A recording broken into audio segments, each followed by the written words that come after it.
Welcome to Black Love Matters, with a service of therapy session for figuring out adulthood, loving each other, or finding Aaron and Brack Michelle, or Jay-Z and Beyonce, or who is you? I'm Neil. And I'm Nyambi. And this is episode 351, y'all. Hey, happy Monday. Be sure to leave 1, 2, 3, 4, 5-star rating review on Apple Podcasts and on Stitcher, and follow us on all forms of social media at Black Love Matters. That's Black with no K. What's going on, baby? Whew. Why do weekends just fly? They do. For no reason, they just fly. Niram and I had a decent weekend. I'm sure he might talk about in his update. We had a nice outdoor picnic with some friends. That was interesting. You gonna talk about that, Niram? I don't have to unpack it. Niram gonna talk about it. But how am I feeling? I'm feeling all right. Low key, I'm in the mood for Black owned everything. I often don't do a lot of shopping. Like, I'm the type of person, like, buy things that you need. But, like, when I buy certain things or stuff that's a little bit more expensive, that's usually a once-a-year purchase for me. So, if I buy, like, a nice purse or a bag, that's, like, once-a-year type stuff. Like, I'm not the one to just every week, every month go buy something.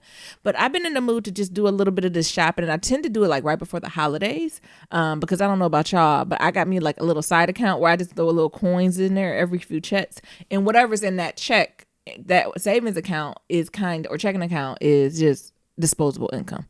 So like that's when I can spend on things I want and don't need, right? Like, and that's separate from clothes. Some clothes you just do need, right? Like you need panties and bras, right? But you might necessarily don't need the newest Fenty bra, right? It's different things to work it out. And so I've been looking at that account, and I know I'm getting towards the end of the year, and I've been following some things I was gonna follow through on. So I was like, I think I want to give myself a little piece of treat. Let me see what I got in this account. And I had a little piece of money in that account, and I bought some stuff, y'all. Like, and how you just trying to normalize Black luxury.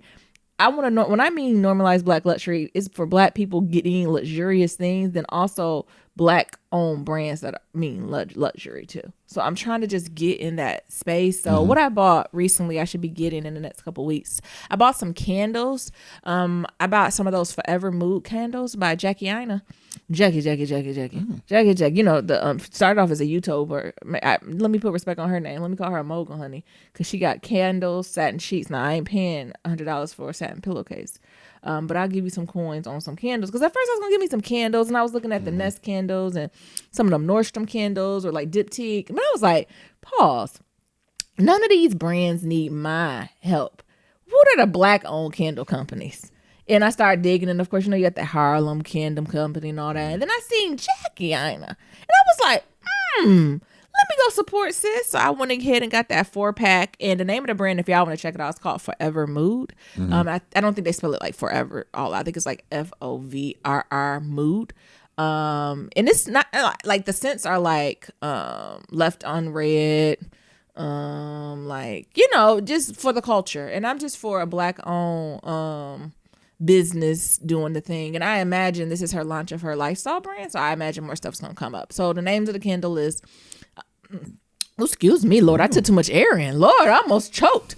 It says it's Caked Up. One is called Matcha Business. The other one's Cuffing Season. And the one is Left on Red. So it's something I just did to do. And she also have, like I said, silk lined pillowcases, all those things. That's not in my ministry because I can buy those other places. Let me stop. I'm supposed to be normalizing Black luxury. Go support Jackie Aina. Well, before that, Niram got you some Beyonce shell toes. Yes. Did we not talk about that? I can't remember. Yeah. So those Black Beyonce shell toes, Niram done surprised me with. I know Beyonce got her Ivy Park launch coming out that you girls are going to sell out. I think somebody said they went from all Black to Emerald City. It is a very bright collection. Yeah, that's not necessarily green. My ministry. I like the caramel color she has with the browns. But I'm also not in the mood for getting up early. I've only gotten up early for one brand so far. And I also bought a Telfar bag, y'all. And that is the brand that I got up early for. It's the young Black guy who's LGBTQ. And he launched his own street fashion brand. And I was looking for it. And actually, I was going to buy a purse that was a little bit more. But I paused and was like, do these other brands, do Gucci need my support? Does Louis need my support? No. But Telfar may. Right? Don't get me wrong. Honestly, he might need it the way he sell out. But I imagine this young man is trying to make a name for himself and all the folks behind him. So that is where I did my little taste of Black luxury and spending, where those are sometimes in companies that I kind of blindly support white people. Like when candles, I got my favorite white candle companies I don't think twice about. Purses, right? Like there's a level of types of purses you get, right? Like, and you just go in, save and get them. But I'm glad that I took a time to reflect a little bit and just supported these other companies. So I'll let y'all, honestly, I have no doubt that the candles gonna smell good. Like I trust Black women. Like I just don't believe Jackie ain't about to come up in here with us like something crazy. I don't believe that. So I know that's gonna be good. This Telfar bag is a bag, right? Like, you know, I got bags that are expensive. I got bags from Target. As long as it lands somewhere in the middle, I'm happy. So you don't know about that? It's the young Black guy. Are you about to give us a story? You about to give it's the bottle is not for you, for everyone. So I got up bright when at first I was going to be a careful Black girl and get more of the modest ones, but I ended up getting a cobalt blue one. Who am I? I wanted to get the bronze one. But I was like, you know what? This is supposed to be street fashion. I'm supposed to be doing better. I'm supposed to be stepping out. I don't have to just get a black bag. So I end up getting the cobalt blue one. So it's kind of neonish. It's different. It's different for me, but I think it's also like when Niram haven't even seen it. Did I tell you? No, you that didn't. one. Oh, which one? You get the big one? No, I got the medium one. Oh, What am I gonna do with that big ass I don't know. bag? I guess it could be a carry on, but I want to wear it daily. So I don't know. Like I'm just trying to be more in that space of that. I'm just, especially with everything that's happened in 2020, every dollar I spend, I'm just trying to be super conscientious of it and where it goes. And don't get me wrong, it ain't like that I'm not going to support no white brands. Y'all know I believe in the Trader Joe's. Shout out to the 3-layer hummus dip. Shout out to that jalapeno cilantro, right? I'm going to do that. But when I have space to give my money to other places, I'm really going to try to do it. So that's the energy I'm on. You know what I'm looking for? Can y'all send us Black-owned pet supply, just pet things? Oh, he still got some do-rags on sale for $90. Ain't nobody buying no do-rag for $90. Some of y'all might be, but I'm not. Why are you instigating? Miriam, don't you buy no do-rag for $90? See, I think more of the culture is going to the beauty supply store. He's referring to Telfar. So Telfar, he has t-shirts, do-rags, purses, hats. It's street fashion though. So it's all those things. Again, I just like that as a young Black LGBTQ young man who's doing his thing. And if I can support, and it's reasonably priced, as much as a street brand can be reasonably priced. Right. So I'm all for supporting it. And it's supposed to, the girl say it's a hot bag. I just want it because of him. Hot bag or not, I don't. Cool. I'm too old for that. I don't care. I get what I like. And I'm happy to support them. But pet supplies, y'all. That's what we're looking for. Be it food, be it bandanas with some kente cloths on them. I don't know. Mabel, it's time to get her drip re-upped. Let's see. Black Dogs Matter. Don't do Black Dogs. Is that gonna be our sub brand? Is that what we're gonna do, our side hustle? On Black Dog And we can get with Chris and Carlos, and we just make sure our dogs have drip. Mabel, just like me, once a year she do her re-up, and usually we do her re-up right around her adoptiversary, which we know is in December. So it's time for her to get a whole new neck collar. It's time for us to look into some different treats. Y'all know she poodle mitt, so she got that bad knee, them joints. So we've been on the search for a good little supplement for them joints to make sure she good. And low-key, high-key, Mabel got curly hair. So I'm still looking for. I put little Carol's daughter in there. Yeah, because some pieces be a little tough when we get it blown out. Like when she in her curly state, it's soft, but when she get, because we took her to the grooms this week, it'd be a little tough. It'd be a little coarse, and we might need some softening cream that can go on her. So y'all send us any of that type of stuff. Sound good? Sounds good. The only other update I got is I want to just speak a word onto y'all. It's been a minute since I spoke a word, but y'all know Nyambi loves the Lords. Okay, should I have a sound bed? You don't gotta have no sound bed. Okay. I just want to let folks know because I know we get having new listeners coming in. New listeners coming in right now. And for y'all who don't know, I love the Lord. I walk a crooked path. And I cuss a little. So all that can exist in the same universe on this podcast. So for anybody who got something to say, Nyambi got a word. And the word is simple, and I'm sure we said it many times, and it's something you probably heard. But what I want to say is what's meant for you is meant for you. And what it ain't meant for you, it ain't meant for you. I was actually catching up with Nia yesterday. We always say how we doing this week, how we holding on, all that type of stuff. And the funny thing is, and we laughed about it, as you get up in age, you rejoice about certain things you ain't rejoiced when you was younger. When you was younger, you used to like, say if something didn't work out, you be like, dang, that didn't work out. It didn't go through. What did I do wrong? How can I do better? I'm going to get some feedback. But me and Nia laugh that when stuff don't be working out, we be doing praise dances. So the funny thing that happened was, y'all know I was like going for a different job within my company. Like, I love my job, so it's fine. I'm happy to stay. But I'm getting to the point where I've been here 3 or so years, and I'm in HR. I plan to get a little closer to the business, so I'm trying to create my strategy to get closer to the business. And I thought I was an extremely good fit for this position, and I'm about to cut. You see, I'm giving a testimony. Mabel agrees you was a good fit for the position as well. And, I'm going through the interview process, and I make it to the final point, and in this point in the interview, like, I passed all like the role related knowledge, that type of stuff. I'm really with fit, right? So it came down that I wasn't a good fit for what this person was going to be. And I think initially, like, the old Naomi be like, dang, here we go again. How we doing all this? But me and Nia was talking about, like, as soon as I said it, we was like, ain't that good though? I said, wasn't it a blessing? I said, as soon as they told me no, I said, oh my God, it's good. There he go working. He still listening to little old Nyambi, because Nia Nyambi's daily prayers is, dear Lord, anything that's meant for us, that's not meant for us, that will do us wrong, that would detract us, that would get us off track, that is not in your vision, take it away, Lord. Just say no. And the way we know you working is give me some no's. Like, just tell me that ain't what you're supposed to be doing. Mm-hmm. Be explicit, Lord. Make it plain. Make it clear. Make it abrupt. Make it don't make sense. All of the above we need you to do. And so when this happened, I was like, the Lord is working. The Lord is still on my side, because guess what? They told me no. But how people tell you no, but, we thinking about this. You're a good fit. Can we hold on? And I was like, that just doesn't make sense. So I was like, the Lord don't give me none that don't make sense. So guess what? No, thank you to all of this, because this is not for me. But do you know, does that happen to you, Nia? Like, I'm low key, you got to use praise as your weapon. And that's always a tool that I use when I was going through the fire and all of that. But now, this ain't no going through no fire. It is from the heart. You use praise as your weapon and be like, "Ooh, thank you, Lord. I dodged that one." Well, because if I didn't have something on my side, who knows what I still would have been suing and been getting up in there. Oh my God, God is good. We get to praise him more for the no's than the yeses. Because my God, if I would have went with the no, where would I be? How many of y'all don't went with the no? And you wish you did it? Mm-hmm. Amen. Well, the celebration is an application. Oh, what?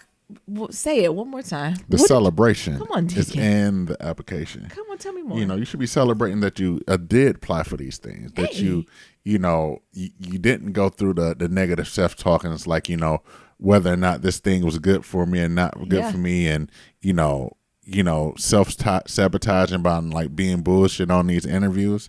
The celebration is that you gave it your all and you was told no. And like, that's cool. Because you know that what's meant for you is meant for me.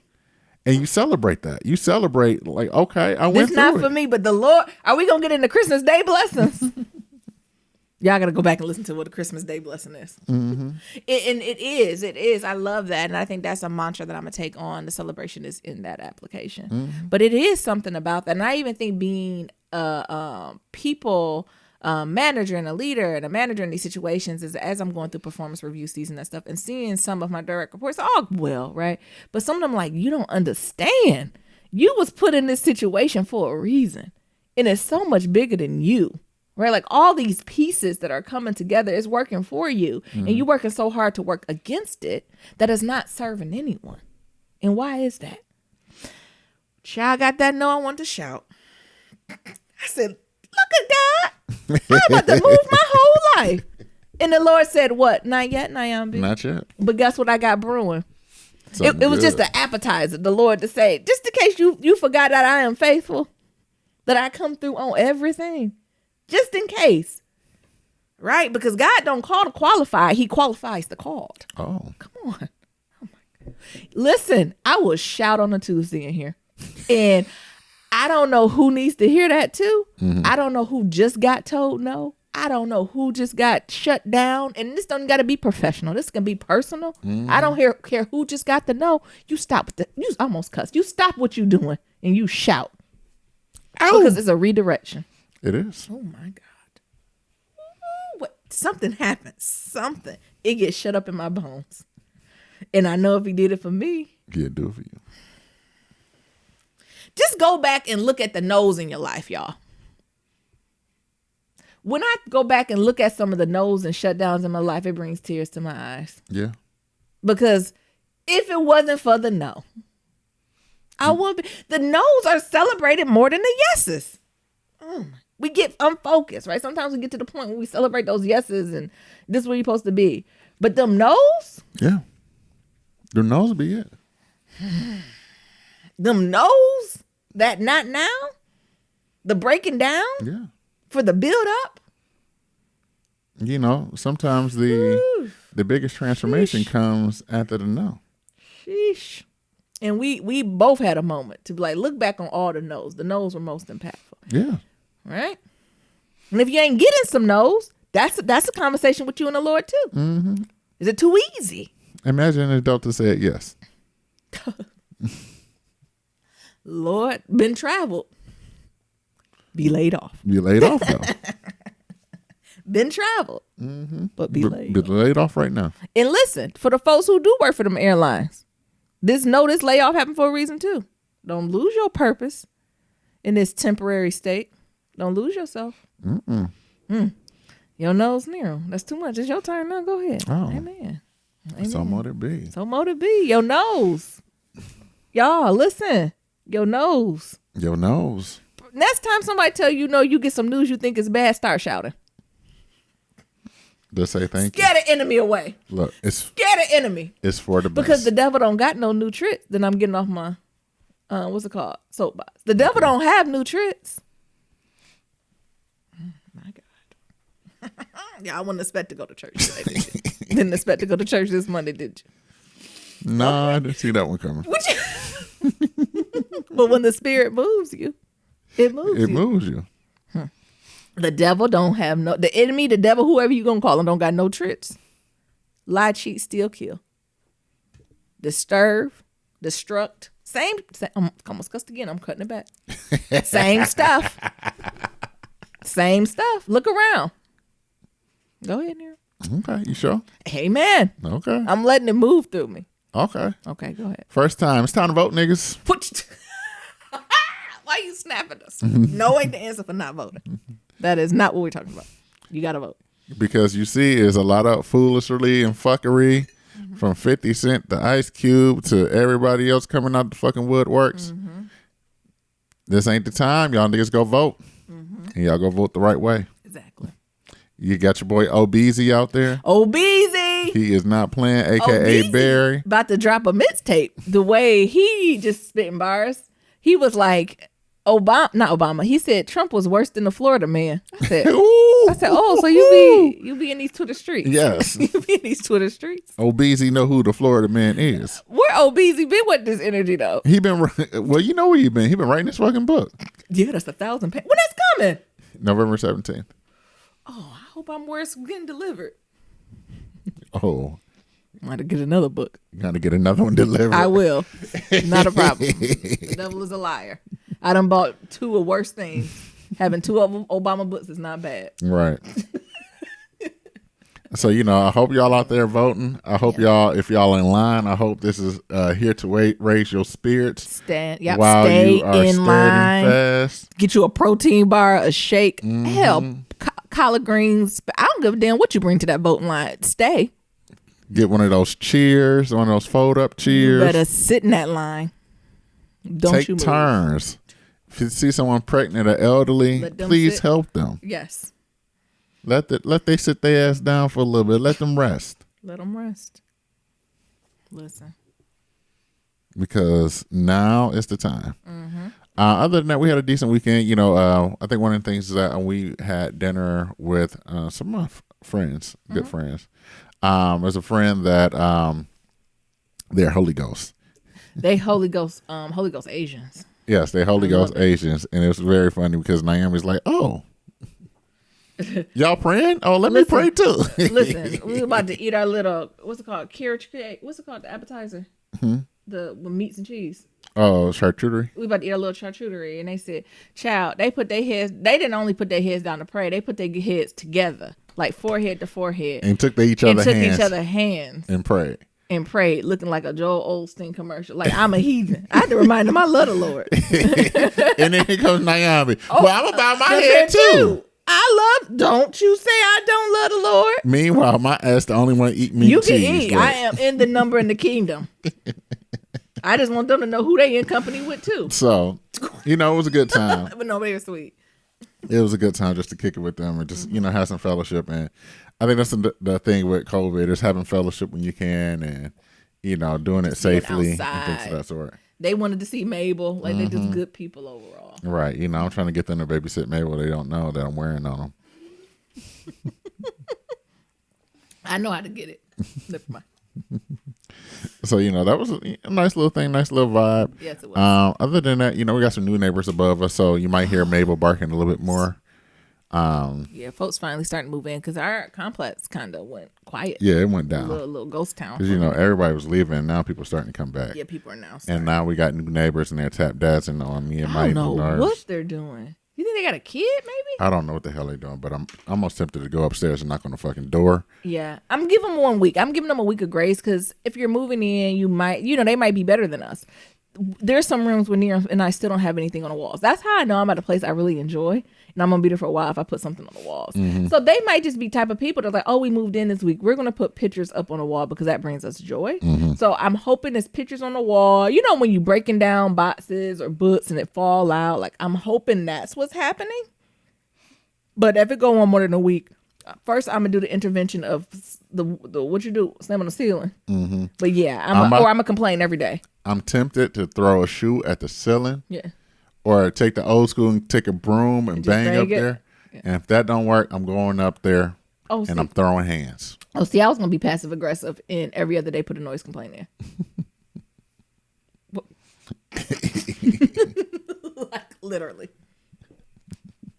Until somebody got tired of me and a move was made. Because our complex, you get some of these noise complaints, you start getting charged. Yeah, they just say that's fine if you don't stop. We're just going to start charging you. So we'll see how long they want to be charged for, and we'll go from there. Yeah. That's another reason I've been thinking for our neighbors below us that's why you get carpet because we got like hardwood floors, so carpet absorbs the noise too. So I'm assuming they don't have no carpet. So even if they had a big carpet, that would absorb some of the noise too. Yeah. In low key, that's why some of the older apartments they had thinner walls, so you heard it, but it wasn't as bad because you had the carpet down. Right. So when you walk, it wasn't as hard. That's why you only usually hear people in the bathroom. But anyhow, we holding on. We holding strong. What else is going on? Some good TV shows. All About the Bingeables. What? All About the Bingeables. What is that? TV shows y'all should watch. TV shows y'all should binge. Oh, All About the Bingeables. I thought that was the name of the show. No. I'm a little slow. Go ahead. Tell us about the Bingeables. Oh, okay, Niram, you turning something. Is that a section? Is that a new? I don't know. Area in the podcast? Just Bingeables. The Bingeables. Yes. Anything, right? Yes. Anything we really liking. So we can talk about Trader Joe's here. We can talk about all the things. Did I tell you about that hummus? 3-layer hummus at Trader Joe's. That shit was good as hell. Bomb. My mouth was watering right now thinking about it. It's so good. Or what you do, you layer that 3-layer hummus on some low carb tortilla. You chop you up a cucumber. You line up that, oh my goodness, you line up that cucumber on it. Please stop. I'm hungry. And then you put some pickled jalapeno on it. And then you put a little 21 Salute seasoning and you wrap that mug up. Listen, low carb, full of veggies, decent protein. So now my mouth is fucking watering. Yeah. Thirsty and I'm hungry. So a couple things going on. Emily in Paris. I don't know if we talked about this last I have never talked about this. Oh, okay. This is Niram's show. I found it on a fluke. Because Naomi's like, Niram, why don't you just put something on TV? Like, let's just kill. Let's just chill. And, I was on Netflix and I was like, well, fuck it then. Let me find something. And then, I looked through the top ratings and then Emily in Paris came like up. 1 or 2. He's like, I guess it's good. I said, I guess this is it. And the premise, I'm not going to give it the whole premise, but it's about a young white girl who's from Chicago who moves to Paris without not knowing the language. And, just trying to just trying to navigate this life of new parents and things of that sort. Yes, it's a cute bop. Like it's full of privilege, right? Because just the audacity to go to a different country and not speak the language is. I'm like, don't get me wrong. I don't think you have to be fluent in that country's language, but I think you need to be able to like get to the bathroom, say who you are, hi, how you doing, like basic conversations, and or know the names of certain objects so people can at least follow what you're doing. She ain't do none of that. But it was cute. It was a cute bob, right? And some of the stuff they were talking about being American, I was like, yeah, I can definitely identify with that. Like, this is the first time that I was like, some of the stuff they said, I was like, oh yeah, that is some American shit we do. And even how that French was tearing up America, like, oh, America's is tacky. Y'all eat too much. Y'all loud. Like, even when she was like, oh my goodness, let's go get some of this food. And they're like, I'll just have a cigarette. But I think the shade on the Parisians is y'all still smoke cigarettes. Yes. They still smoke cigarettes over there. Oh my God. Look, this is me. I'm American. Oh my God, that causes cancer. And like, she tried to do clapbacks on them and they were like, ugh. And I was like, no, but really, it does cause cancer. That shit causes cancer. Honestly, all the people, I know it's also in style to, well, back in style to smoke the cigars too. Do y'all niggas know that cause cancer too? I have a friend who's like big into cigars right now. And I'm like, oh. I mean, the thing is, you got to watch this. Like, I guess everyone can have their own thing, but it's like, I don't think you can like to drink, do cigars, and be obese. That seems like a. And you know, he be going to cigar bars. That seems like the enemy coming for you. He be going to cigar bars and shit like that. I feel like you only can have one of the three. You can pick one of the three vices. You can't have all of them. And it's like, nah, that ain't me. You want to come, man? It's fun. It's like, no, I don't like cancer. You see, I had to let go of the vape when they started killing the white kids. Yeah, them vapes can't have none of them, honey. And shit. And don't get me wrong, them white kids was pounding them, but it don't matter. The long term effects. So, if it ain't a gummy, I don't want it. So Told you, what's mine? So I can only do my marijuana through gummies now. Yeah, well, I'm saying through my vice, it's food. I only can do carbs and sugar. So, you know, it's just a lot going on. But Emily in Paris is a nice little bop if you're looking for. I'm like, it is a white girl gallivanting through the city. It is. Living her white woman life. It is. But Niram was invested. I was. And they got one black man in there who say 10 lines at a time and leave. He did. He be like, oh, I gotta go. It was like Titus when he was first on. Don't you dare disrespect Titus. Well, you know, Titus ain't get more speaking lines until later on in the season. That's true. That first season, he only did a couple things. You're right. So this young one could never, though, be Titus. You never know. He might be the Titus of Paris. I mean, don't get me wrong. Fashions were killing it. I always give it to the Parisians on the fashions. Fashions. Mm-hmm. And she got a little better over time. But like even just posing her next to them, I was like, oh yeah, you can definitely tell she's American. Like, yeah, this was tacky. Right? They was like, you got a bad chain. Why? And the way she explained it was like, you know, some middle class people in America, that's as close as you can get to luxury. Right. So like it's a piece. And once you get the bag, you put the charm on the bag, like to show your journey. So like some of the stuff she was speaking was a word, and how she was saying it's like the middle class working people, the wannabe, the renegades, right? What did she say? The renegades, renegades, which is Parisian for basic, basically, is like what keeps these brands alive, right? Not just the people who afford them and do it.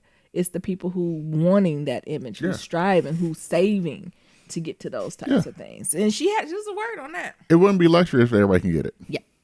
Period. Mm-hmm. It wouldn't be Gucci. It'd just be Kmart. But I think if everybody can get accessible. Sometimes the brands over anchor in that. But everyone's supposed to get it. But there still needs to be a longing, right? Like it needs to be a taste that maybe you can get it. Like it's a very thin line to play.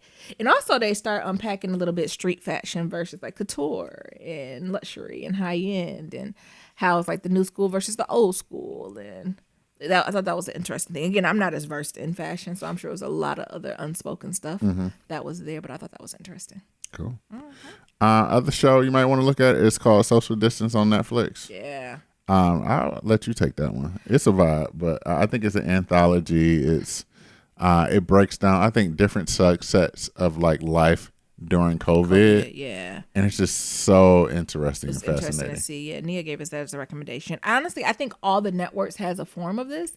So Hulu had one, Netflix has one, HBO has one. A lot of these different networks have like these types of shows, but I actually watched the Netflix one all the way through. And for example, one vignette episode focuses on a funeral. And how do you do a funeral social distancing? And you already know what happened at funeral, especially led by brown people. They lose their fucking mind. They lose their mind and secrets come out. There was another one when you're talking about friends and having crushes and how do you navigate that during a pandemic, and when people kind of show their true colors and you thought they were one way and they really another one. So it was just a good insight. And then also it was one about couples. How do you navigate together as a couple, and one of you maybe work from home or one person maybe is unemployed, aka even if they're not employed. We even talked about this at our picnic with friends.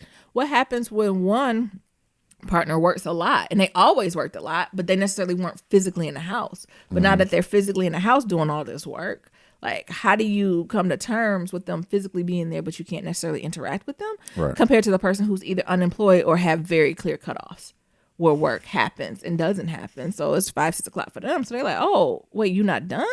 What do you mean we can't chill? And do you care about me? Like that type of stuff. So I thought they did a really eloquent job of unpacking that. So it's called The Social Distance on Netflix. But like I said, they have them on all the major networks. And none of them has been bad. But this one, I think I like the quickness of it. Yeah. Like they were like anywhere between 15, 25 minutes. So just enough.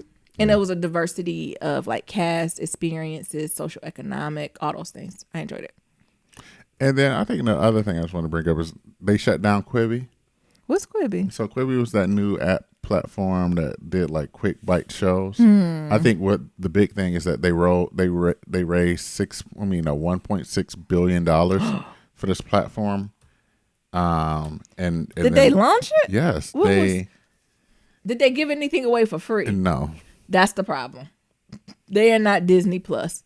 They better get with the model. They should have gave right when COVID hit and everybody was like, I'm bored. They should have been like a month free of Quibi. And get niggas socked in. Because once you win, you're going to be in. Yes. So it was just interesting. Also, it's commuter life. It feels like it would have been good for commuters or people like on trains. Well, that was the thing. So they raised $1.75 billion from investors to have this happen. And they failed. I think COVID had something to do. What were they saying? Well, that was the main thing, that they didn't have enough users. It failed because they launched it during COVID and all this other stuff. But I think it's just interesting. I don't know. I think it was interesting just to see like how, based off ideas of a white man or a white woman, like they're able to raise this much money in a short period of time. Fail. Somebody else's money and it failed. Whereas black folks, we can't even get $1,000 from our parents from an idea, and for an idea that we know is somewhat going to be a sure thing, we're going to put all our flip. Yeah. Well, that's generation. That's levels of oppression. It's systematic racism and oppression that's built into that model. I mean, look at what was her name from that tech company they did that the girl still, is she in jail yet? Elizabeth with the turtleneck. Oh, I can't remember. Holmes, is it? Where she just had an idea of something, and she was like gaslighting niggas to be like, oh yeah, this is my idea. Yeah, of course we got it in practice. It's gonna work. And then basically never show how it worked. Like created a black box and put something in and put something else and be like, oh, this is what you're looking for, without any real data or support behind it. And she raised billions of dollars without even $9 billion. $9 billion on some shit that was make believe.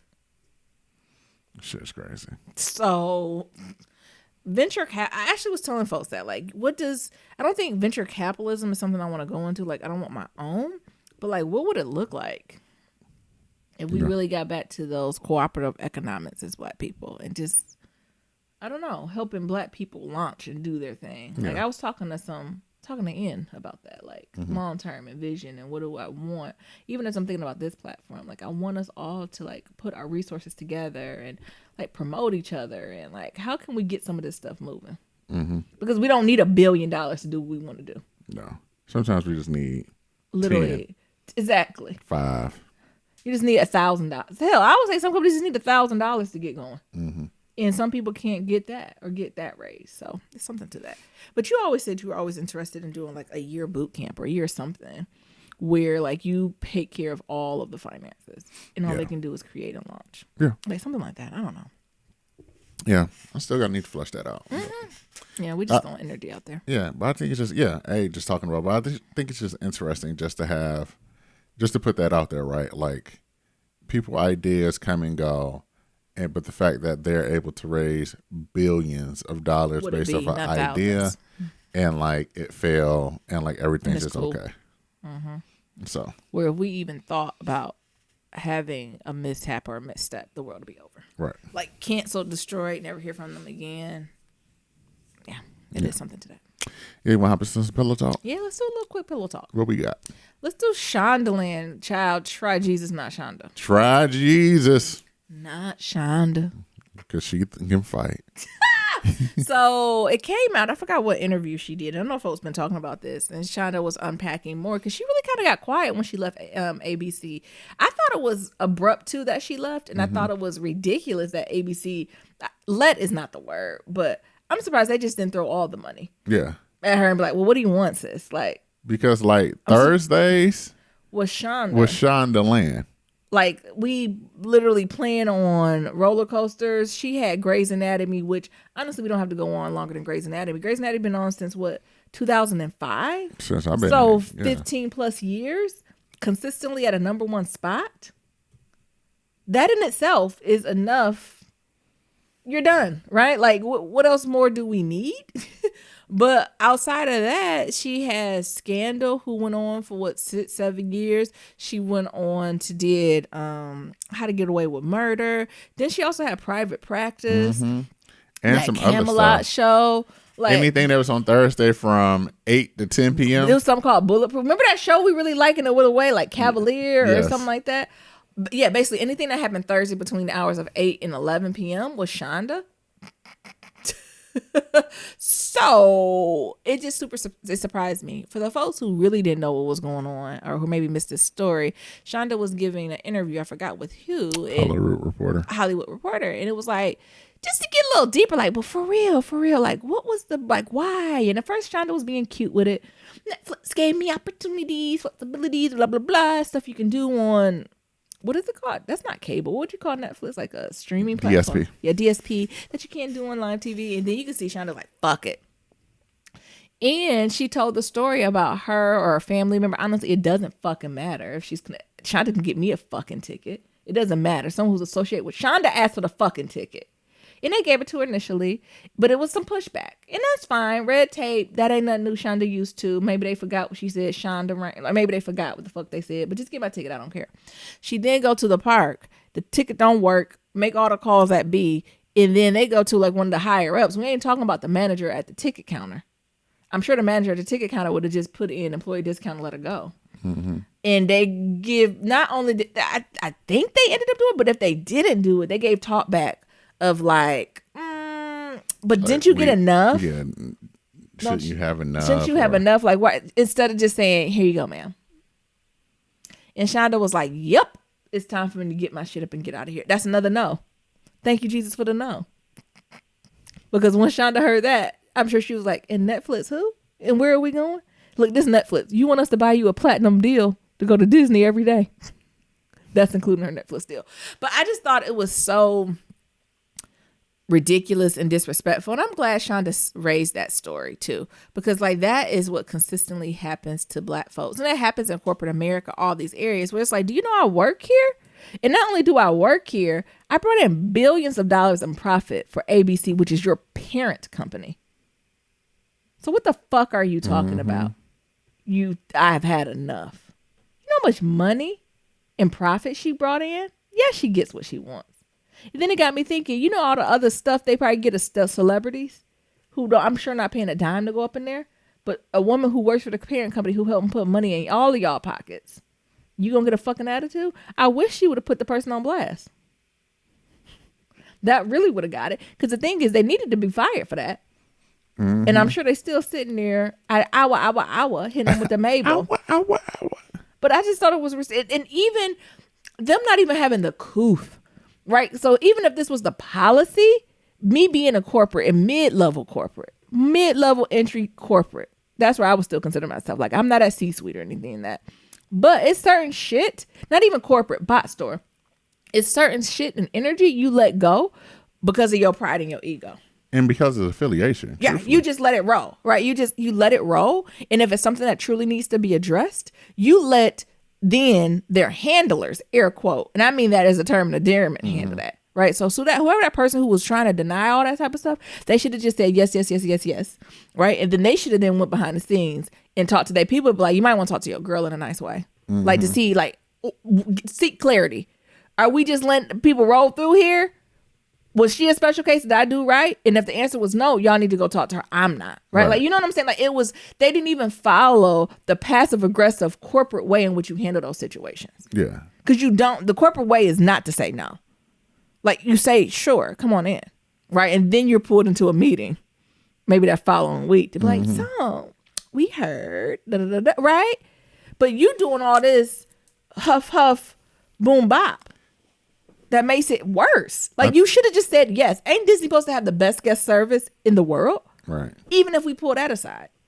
I mean, Bot Store, I do it on small scales. At Bot Store, I never went back and forth for anything under $20. Even though in my head, I could be like, fuck you. You see you wore these panties. This is me. Put them in the bag. Yeah, we'll give you your money back.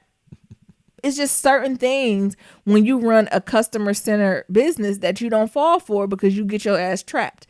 And Disney, be careful because your ass is shut down to next summer. Right. Now you got me thinking twice. I don't know what you think, Aaron. Yeah, I think it's just crazy, right? And I think also, like, if this is a white woman or white man, it wouldn't have happened. But, like, Yeah. I don't even think of a black man, but this goes back to the whole mistreatment of black women, right? And he thought that you could talk to them in any kind of way. Right. And I think that the thing that got me was, like, after some unwanted back and forth, and, you know, we never do this. She was told more than once. Rhymes issued an additional pass, and then, but when her daughter arrived to Anaheim, only one of the passes worked. So she then called a high-ranking executive for the company. Surely he would get this sorted out. And he was like, well, don't you got enough? So she was like, I basically just thanked him and then got on the phone with my lawyer and said, get me out. Find me a way to get me over the negative. It's not about gotten it, right? Look, it's about find me this a is way inclusion to get me over to Netflix, or I will find a new lawyer. How boss is that? I bet her lawyers start to getting up paperwork and opening up laptops and putting on suits just at home. Hello? Hello. Well, first of all, I'm sure Netflix was waiting. I'm sure Netflix had the line tapped to be like, whatever we need to do, we'll do it, because they know the output that she's gonna have. I bet ABC had their mouth on the ground. Yeah. When she did it. But I think it's that, and I also think that a lot of people think that by being black, you're just gonna take a lot of shit. Yes. And I think we are starting to be in positions of our own power where, you know, Jay-Z has said it multiple times, is that we don't need y'all. Y'all need us. Yep. Like ABC needs Shonda, because I agree. I ain't watching Modern Family gone. Right. I'm watching This Is Us on NBC. Exactly.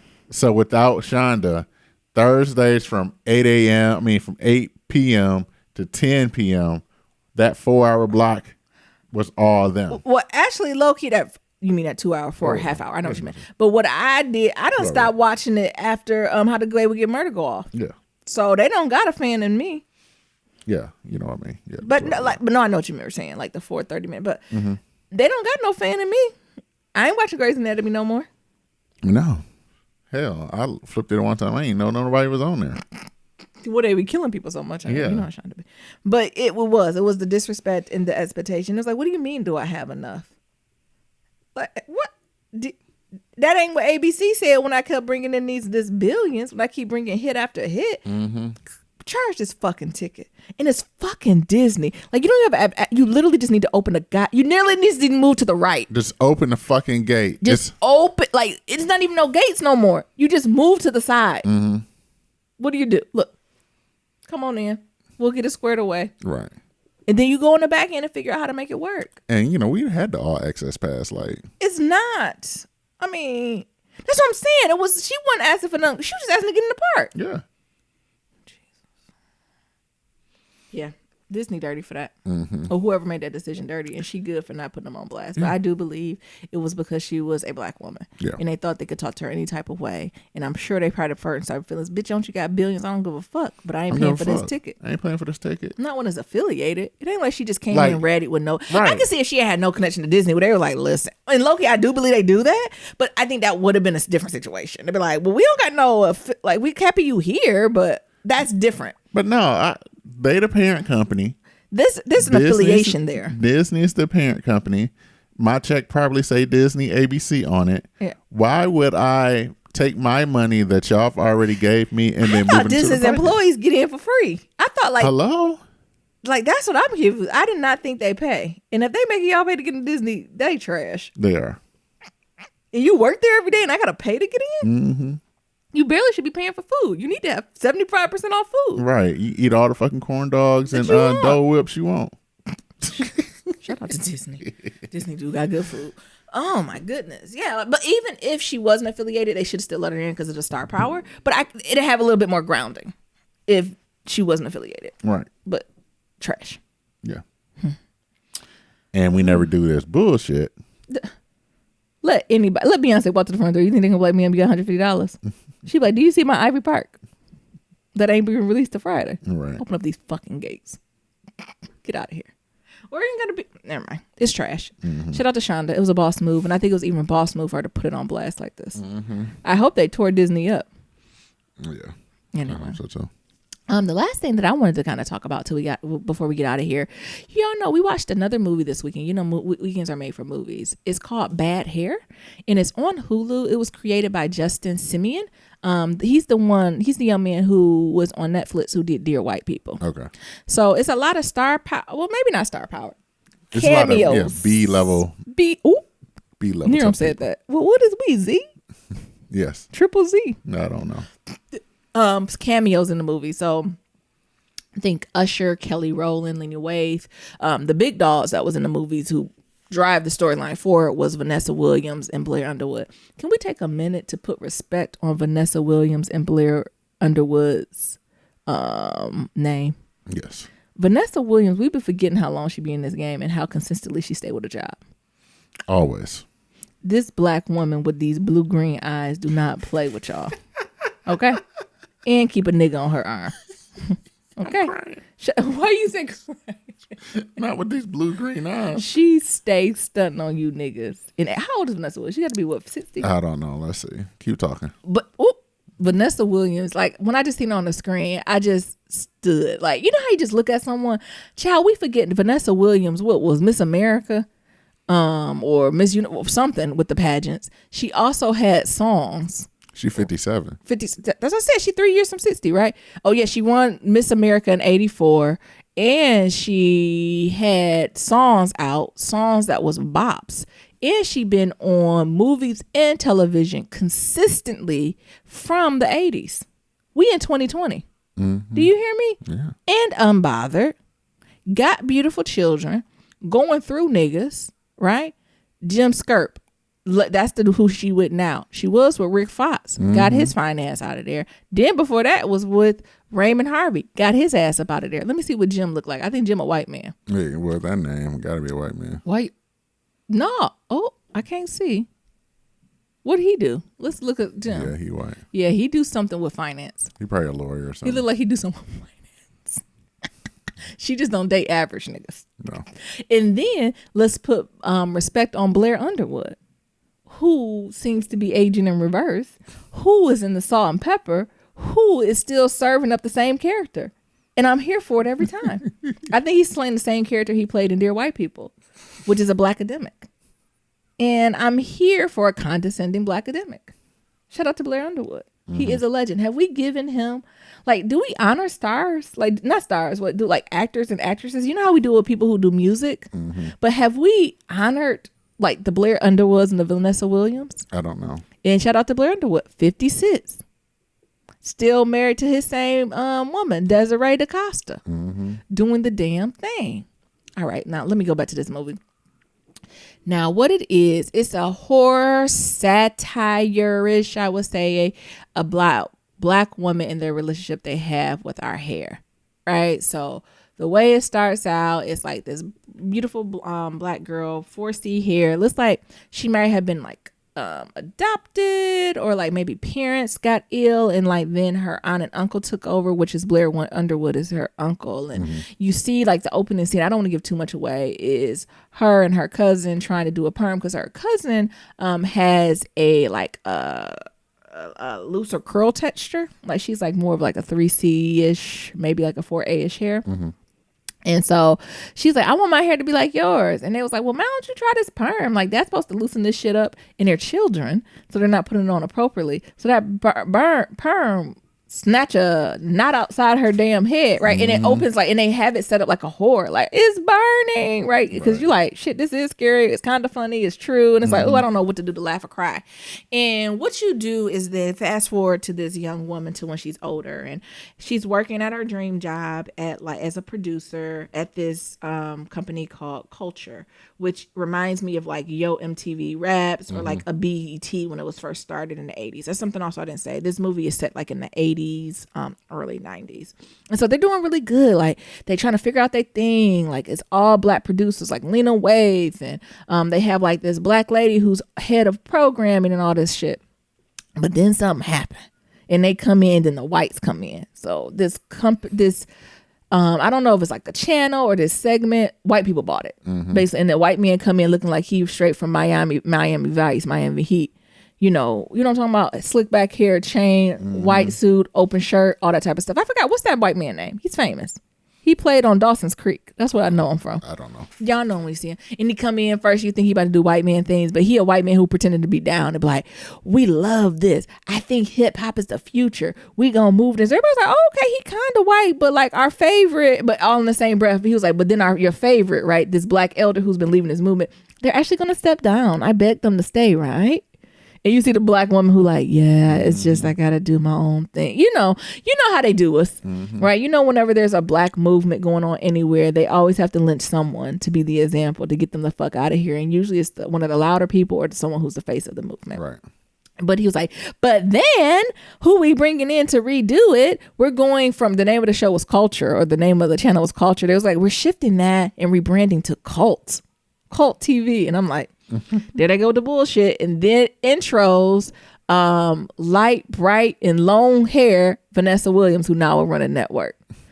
So all the stereotypes they playing in with it, right? And like they go through this thing, and like, Vanessa Williams coming in there chopping heads and stuff like that. And she like this little brown girl. And I was like, I like you, but your hair, go talk to my girl. And her girl is Laverne Cox. And then Laverne Cox put nasty Peruvian straight weave, body wave, Gucci down to the stock, sew in part, and the foolishness ensues from there. I won't give too much away, but like it literally goes on a journey from there, and like people end up dying. You don't know who doing it, where, and how. But it was overall, it was a cute movie. I don't know if it's like a horror. Like I don't know if it's something I will continuously go back to. But watching it got me interested and really just sparked more of my interest into like African American folklore, because let's go back to Uncle Blair.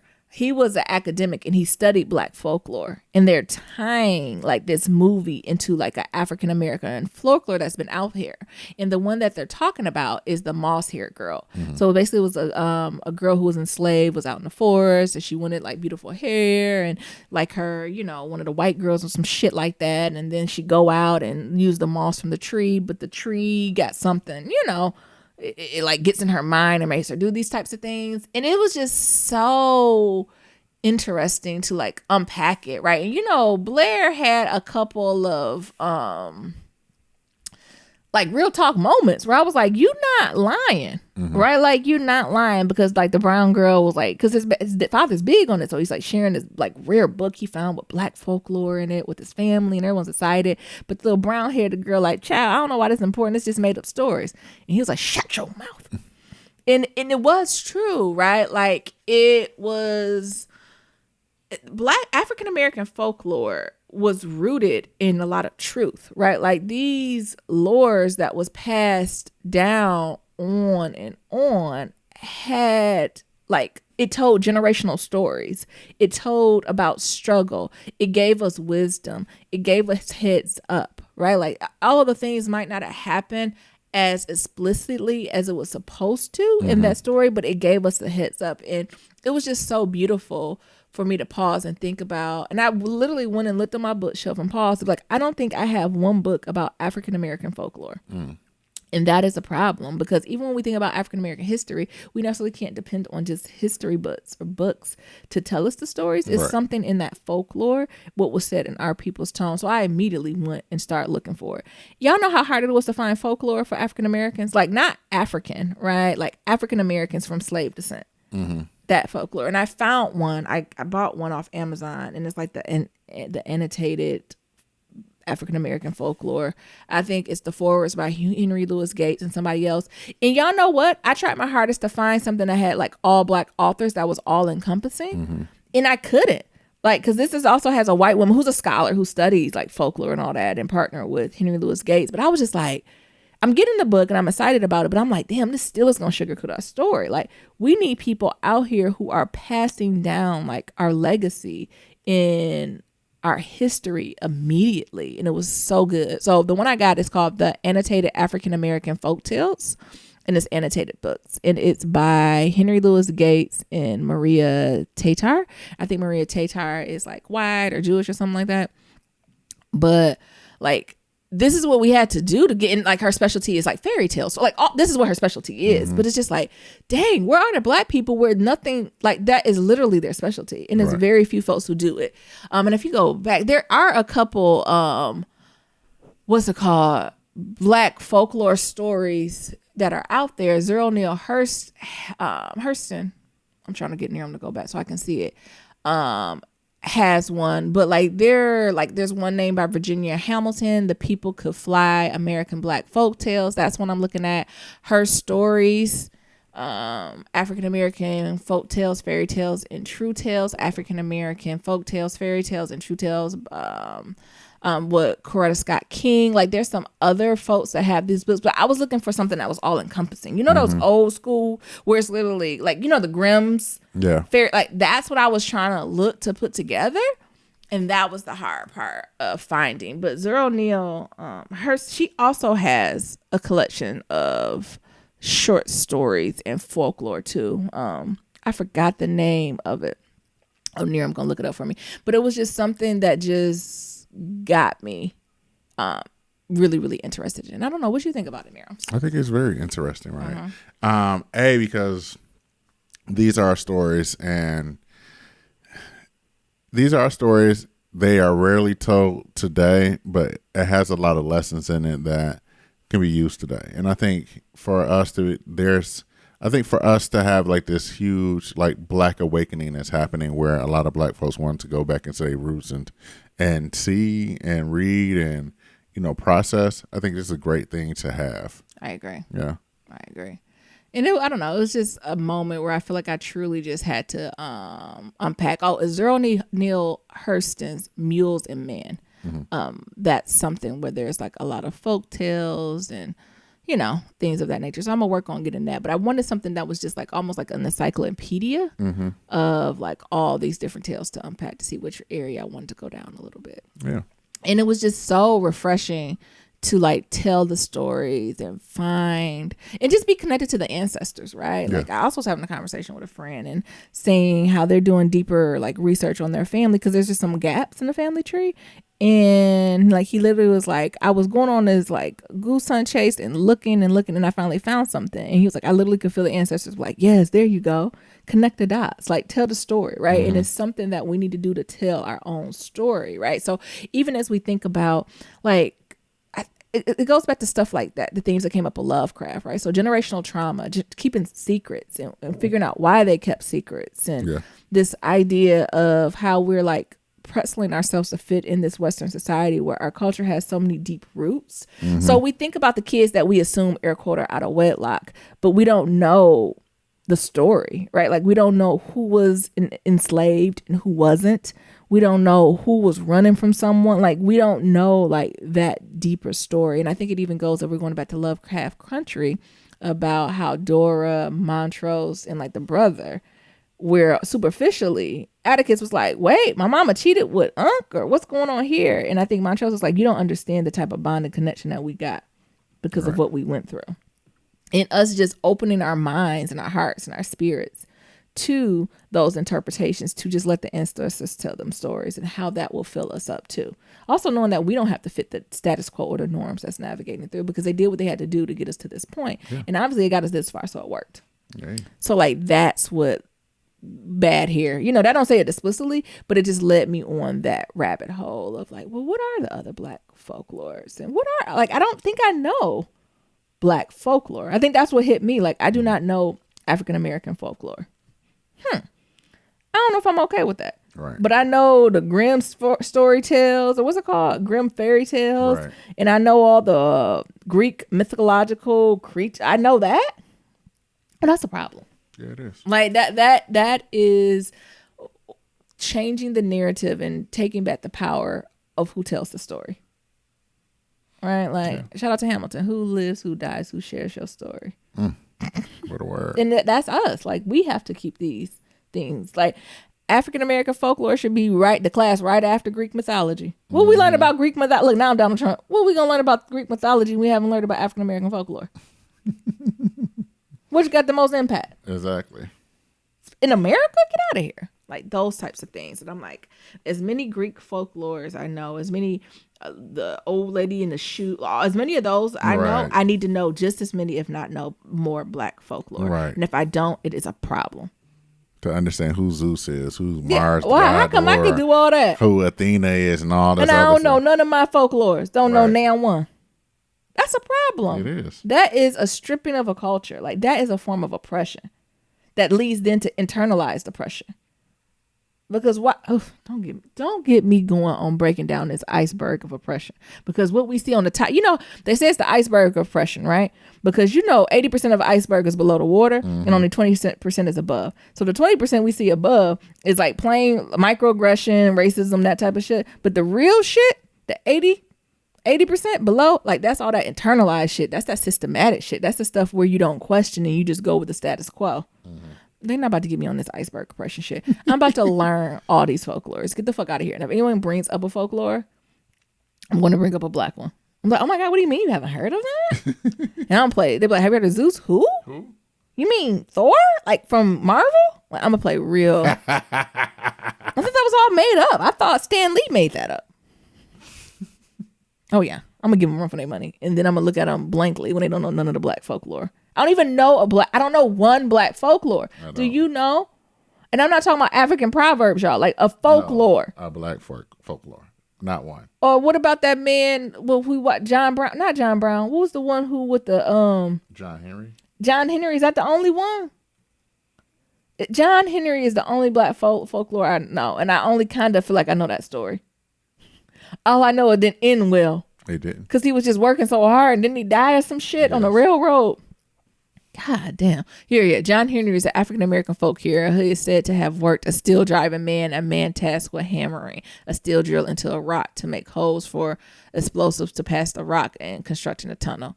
Jesus. And it didn't end well for him. But I don't know any more besides that. Right. Just type in Black folklore. Like, it's just... That's a problem for me. And then I go back to our Black babies. And then what? African American folktale examples. A Story by Gail E. Henley. Asani the Spider. Don't know about that. Big Liz. Boo Hag. No. Bear's House. Breer's Rabbit. What? Finding a Green Stone by Alice Walker. I don't know that. I should. Like, I don't know this. And this is a problem for me. Who is that with that scary rabbit? The Conjure Woman by Charles West Chestnut. No God is y'all know these? I don't. Never knew them. Signifying monkey. What? The Black Cat Message. What? Cheetah and the Lazy Hunter. The Baby Mouse and the Baby Snake. Suki and the Mermaid. Listen, when I get this book, would y'all be open to me maybe sharing a folklore once a week? Why the mosquitoes buzz in my ear? What? Listen, Once I get this book, I'm going to unpack it all. Every week, every other week, we're going to share another Black folklore. And we're going to upskill ourselves as a community here. The Gullah storyteller. I don't know. It's a lot of these I ain't never heard of. I never heard of them. Oppression. Never mind them watermelons. Why near them? And I'm even thinking about baby books for the babies. Right. They should be reading some of this stuff.